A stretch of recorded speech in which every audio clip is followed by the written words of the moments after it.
Mga kabayan, alam niyo na ba ang bagong lokasyon ng VFS Philippine Passport Renewal Center? Samahan niyo ako at baybayin natin ang daan papunta dito.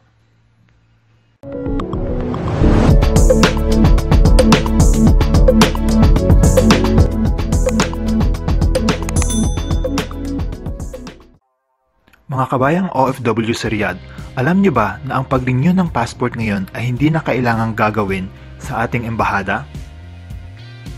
Gumawa ng isang epektibong hakbang ating pasuguan na ilipat ang pamamahala ng pag-renew ng passport sa VFS.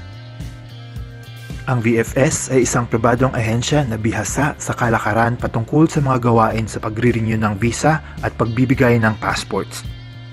Ito din ang karaniwang ahensya na ginagamit ng mga bansa katulad ng mga bansa sa Europa, Amerika, Canada at iba pa. Iproseso ang kinakailangang visa bago tumulak at bumisita sa naturang mga bansa. Halika kabayan, samahan niyo ako. Baybayin natin ang daan patungo sa ating bagong Passport Processing Center dito sa Riyadh. Magsimula tayo sa pinaka-common na conversion point ng ating mga kabayan dito sa Riyadh, ang Batha area.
Ang kaalamang ito ay kusang ibinabahagi ng Toto TV para sa kasalukuyang kinaroroonan ng VFS for Philippine Passport Renewal.